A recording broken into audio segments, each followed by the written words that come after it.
Bienvenue dans Cyberbalado, une initiative d'idées d'éducation entrepreneuriale et financée par CIRA Canada dans le cadre des projets NetGood.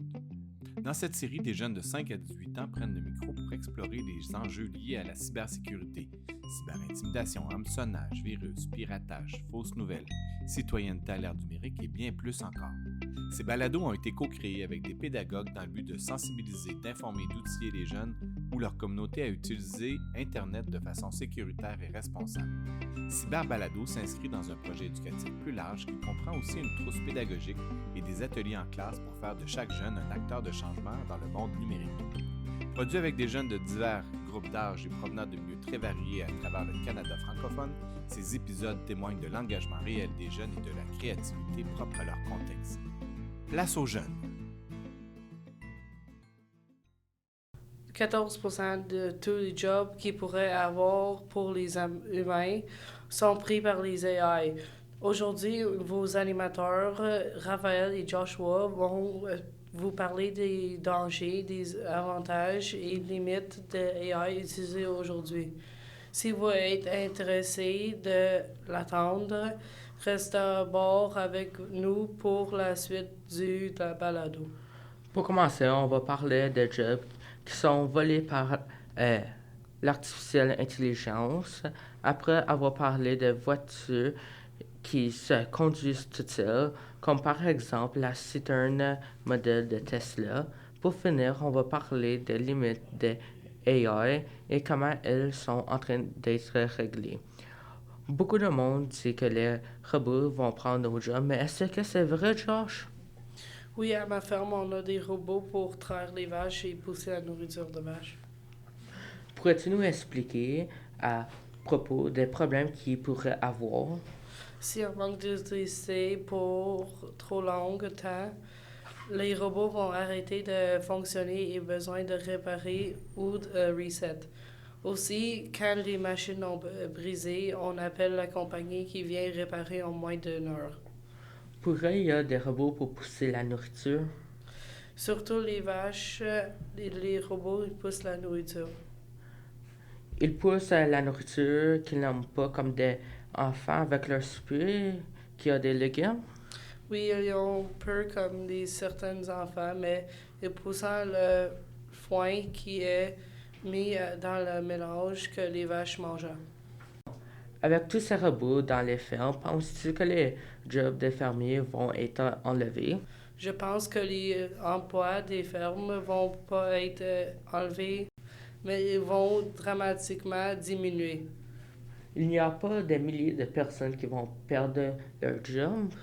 Oui, au Québec, il y a 800 000 personnes menacées de perdre leur job d'emploi par les AI les prochaines années, ce qui constitue de 18% de tous travailleurs au Québec. Il n'y a pas non plus comme des autos qui se conduisent toutes seules sans avoir quelqu'un dans le véhicule. Oui, il y a des voitures automatiques comme le Tesla, la Renault et le Hyundai qui ont des autos qui conduisent toutes seules. Mais ces véhicules sont illégaux au Canada. Le seulement au Canada. Un véhicule semi-automatique qui peut dire tu ne conduis pas, mais tu dois encore regarder la rue. Ok, je comprends maintenant.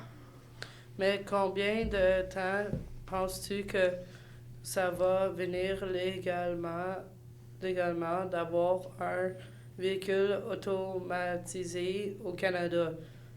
Parce que c'est probablement illégal car les gouvernements ont peur de danger s'ils apportent, surtout que la technologie est nouvelle et n'était pas parfaite. Je ne sais pas ça va être quand que ça va devenir légal, mais c'est probablement bientôt. Ça n'apporte pas beaucoup de problèmes légaux quand les véhicules automatiques sont impliqués dans un accident. Les compagnies Audi, Volvo, Mercedes vont prendre responsabilité si c'est une erreur du système. Si le véhicule n'est pas complètement autonome, le véhicule sera considéré comme tout autre véhicule qui va faire que c'est la personne responsable. Les conséquences sont vues partout sur le monde, l'AI, mais surtout aux États-Unis, 39,6% des personnes des pays sont obèses. Mais comment le monde obèse fait rapport avec des AI? Les AI ne sont pas indépendants, ils rapportent avec les personnes obèses, mais une conséquence de tout qui est très efficace et automatisé avec des AI. Un exemple de ce cas, dans les mines, il y a maintenant peu de travail physique rapport à 100 années précédentes. Quelles sont les autres conséquences de tout être automatisé? Le monde est presque capable d'avoir des diplômes universitaires par rien faire à part que dire à une AI quoi faire. C'est très dangereux que le monde triche pour avoir son diplôme.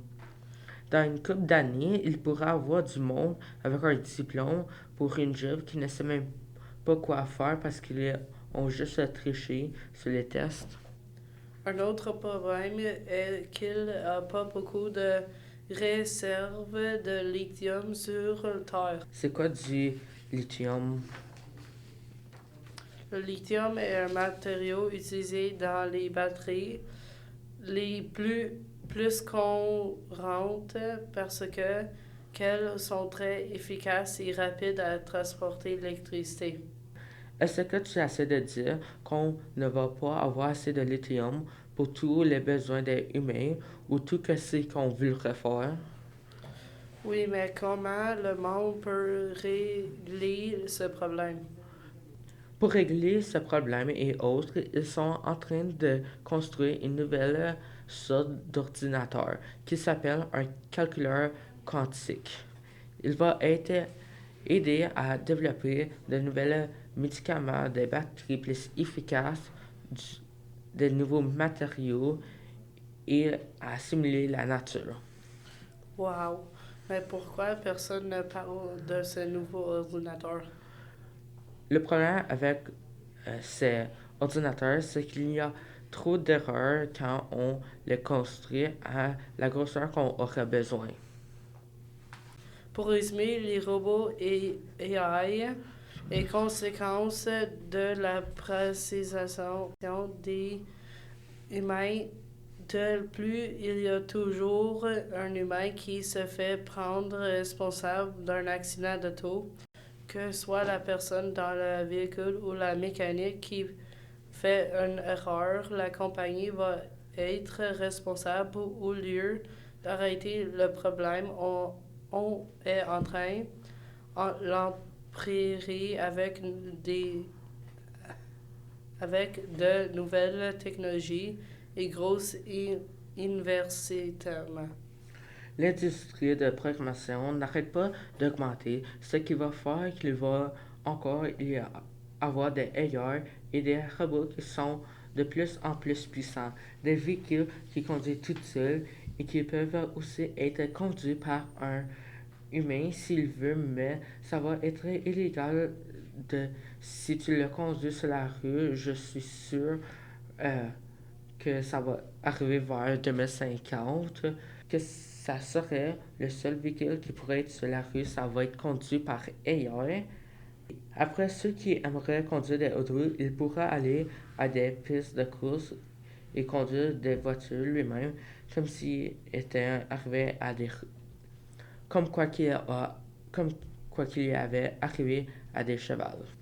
La façon dont on va arrêter d'avoir plus de robots d'intelligence artificielle est dangereux des personnes pour faire des travaux, même si les robots seront une merveilleuse décision.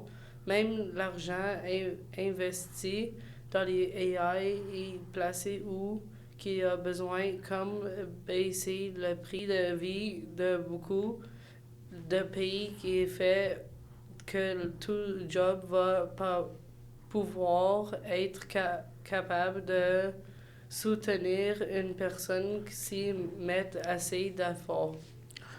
Pour terminer, merci à vous de nous avoir écoutés pour notre premier balado et peut-être pour notre dernier si vous ne partagez pas notre balado. Nous tenons à remercier le personnel, les enfants et la direction des écoles participantes pour leur engagement tout au long du projet. Nous remercions également le CIRA dans le cadre du programme NetGood. Nous vous invitons à écouter les autres épisodes de cette série ainsi que ceux des autres écoles participantes. À très bientôt!